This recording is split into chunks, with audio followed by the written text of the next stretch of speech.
Yeah, yeah, yeah. Yeah, yeah, yeah. Yeah. Yeah. Yeah, yeah, yeah. Ah, yeah, yeah. Yes. Yes. No. No. No. No. तो बीते बहुत दिनों से मैंने Instagram को चलाना बहुत ज़्यादा लिमिटेड कर दिया है और मैं कभी कभी इंस्टाग्राम पे जाके अपनी आईडी को लाइक रीएक्टिवेट करता हूँ यूं ही कुछ अपडेट्स के लिए। एंड उसी तरीके से मैं आज भी इंस्टाग्राम पे गया वापस से, और जो मुझे सबसे पहला पोस्ट देखने को मिला वो ये था सिडनी स्विनी का।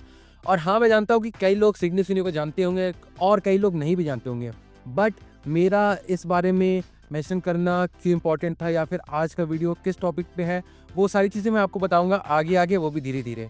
बट आप इस पिक्चर को एक बार गौर से देखिए। इस पिक्चर को देखने के बाद आप ये श्योरली कह सकते हैं कि आज के वक्त पे जो एक्ट्रेस होती है, जो हॉलीवुड हो या बॉलीवुड हो या फिर किसी भी इंडस्ट्री में अपना नाम बनाने के लिए आगे बढ़ती है, तो वो इस तरह के फोटोशूट्स या फिर ऐसी मूवीज़ में खुद को फीचर करवाती है जो कि एडल्ट या फिर ऐसे सीन से भरे हुए होते हैं जो काफ़ी ज़्यादा ऑडियंस को अट्रैक्ट करेंगे, इन सारी चीज़ों को मद्देनजर रखते हुए।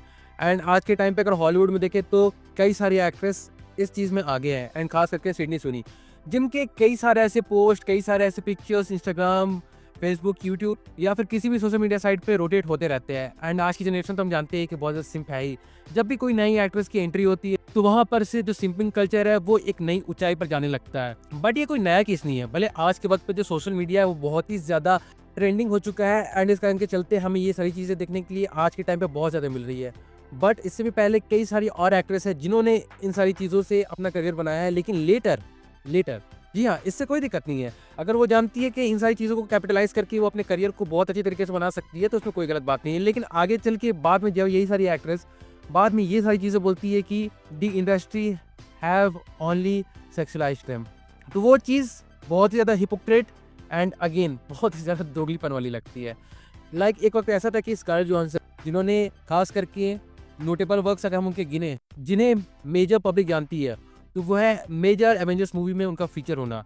लेकिन उसके अलावा भी उन्होंने कई सारी अच्छी फिल्मों में काम किया है। लेकिन अभी कुछ महीने पहले उन्होंने कुछ इस तरीके का इंटरव्यू दिया था जहां पर उनका कहने का मतलब बस यही था कि इंडस्ट्री ने उन्हें थ्रू आउट कर करियर केवल सेक्सुअलाइज किया, जिसके चलते आज के वक्त भी वो बहुत ज़्यादा प्रॉब्लम फेस कर रही है। एंड एक टाइम आता है जब ऐसी एक्ट्रेस एक सर्टेन एज को पार कर देती है, उसके बाद जिस तरीके के रोज उन्हें मिलते हैं और जिस तरीके के लाइक चेक्स उन्हें मिलते हैं वो उतने ज़्यादा अम्यूजिंग नहीं रहते हैं जो एक वक्त पे जब वो अपनी पीक करियर में थे और उस वक्त जो उन्हें मिला करते थे। और उस वक्त पे एक्ट्रेसेस वो सारी चीज़ों को एंजॉय भी करती है और कैपिटलाइज करने के बाद खुश भी बहुत होती है। लेकिन जैसे मैंने बताया कि एक सर्टेन एज पार कर देने के बाद ये सारी चीज़ें अगेन उनके अगेंस्ट काम करने लगती है, और फिर उसके बाद एक्ट्रेसेस की तरफ से ऐसे ऐसे क्लेम्स आते हैं और ऐसे ऐसे न्यूज़ आर्टिकल्स में उनके इंटरव्यूज छपते हैं जहाँ पर वो ये कहती है कि they have always been a victim of this hypocrite society, या फिर कह सकते हैं this hypocrite entertainment world. And same case आज के वक्त में कई सारे एक्ट्रेसेस के साथ भी देखने को मिल रहा है अगेन, जिनमें सबसे ज़्यादा नोटेबल नाम आता है सिडनी स्विनी का, जो इसी पार्टिकुलर चीज़ पे खुद के करियर को कैपिटलाइज कर रही है। और देखा जाए तो ये चीज़ें केवल सेलिब्रिटी वर्शिप कल्चर तक लिमिटेड नहीं है। ये सारी चीज़ें आज के वक्त पे सोशल मीडिया में जो मल्टीपल अकाउंट्स है जो इन सारी चीज़ों के बदौलत खुद के करियर को बहुत आगे बढ़ाने की कोशिश कर रही है। खास करके इंस्टाग्राम पे जो हम जाते हैं और ऐसे कई सारे पेजेस देखते हैं जहाँ पर हमें फैन सब्सक्रिप्शन के लिए बोला जाता है, जिसे पे करके वो कुछ एक्सक्लूसिव पिक्चर्स, वीडियोस या फिर रील्स उन पार्टिकुलर फीमेल क्रिएटर्स के देख सकते हैं। एंड हाँ, मैं मानता हूँ कि इसमें जो अपोजिट जेंडर है, मतलब मेल जेंडर, वो भी बहुत ही ज़्यादा रिस्पॉन्सिबल है इन सारी चीज़ों के लिए।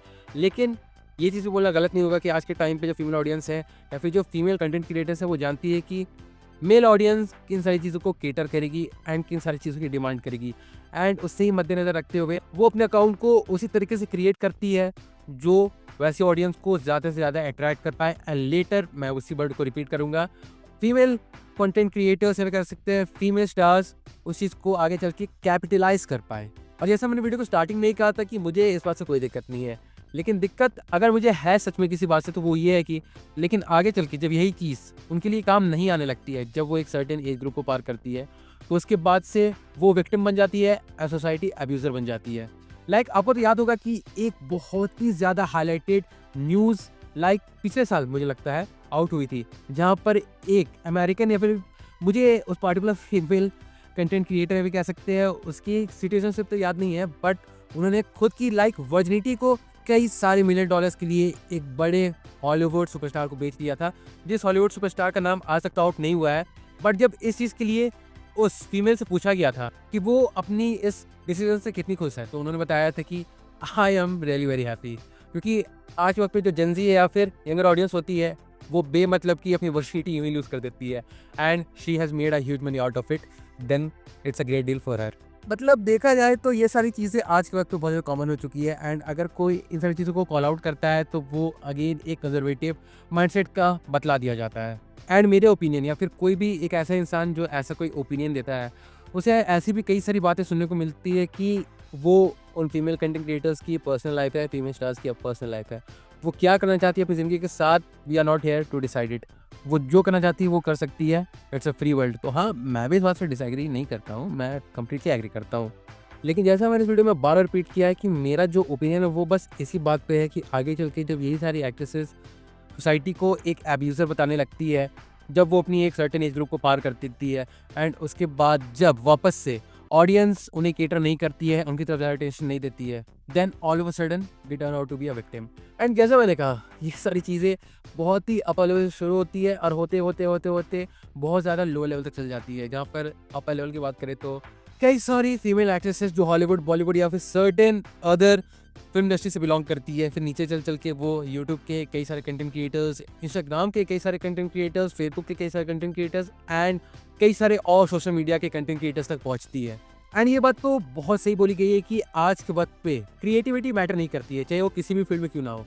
All you have to do is cast a female good looking star in your film and make some bold scene with her. उसके बाद तो आप अच्छे खासे पैसे छाप सकते हैं उस चीज़ को कंटेंट बना के। एंड सेम चीज़ हमें कई सारी OTT प्लेटफॉर्म्स में देखने को मिल रही है, जहाँ पर केवल और केवल इसी पार्टिकुलर चीज़ को लेके वो अपने ब्रांड को या फिर अपने OTT प्लेटफॉर्म को प्रमोट करते हैं, एंड उनकी भी कोई गलती नहीं, ऑडियंस भी दम भर खींच के उनकी OTT प्लेटफॉर्म की तरफ आने लगती है। एंड सो अगर कंक्लूड किया जाए तो एट द एंड मैं बस यही बात बोलना चाहूँगा कि चाहे कोई एक्ट्रेस हो, चाहे कोई सोशल मीडिया की कंटेंट क्रिएटर हो, आज के वक्त पे ये सारी चीज़ें बहुत ज़्यादा कॉमन हो चुकी है, and eventually this thing is also leading to the death of creativity, जिसके चलते प्रोड्यूसर हो या फिर ऑडियंस हो, इंस्टेंट सेटिस्फैक्शन या फिर इंस्टेंट प्रॉफिट जनरेट करने के लिए ये सारी चीज़ें और ज़्यादा प्रमोट कर रही है। एंड वक्त के बीतने के साथ ये सारी चीज़ें तो और ज़्यादा कॉमन होने वाली है, एंड दोज पीपल जो इन सारी चीज़ों को कॉल आउट करेंगे, लेटर उन्हीं एब्यूज़र का टैग दे दिया जाएगा। पर खैर कोई बात नहीं, छोड़ो, ये जो भी बातें मैंने इस वीडियो में कही है वो तो मेरा अपना एक पर्सनल ओपिनियन है।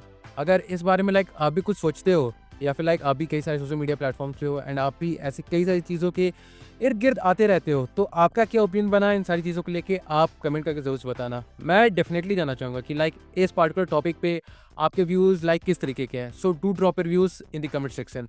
और हाँ, बाकी फिर चलिए मिलते हैं बहुत जल्द एक और नई वीडियो के साथ, तब तक के लिए बाय।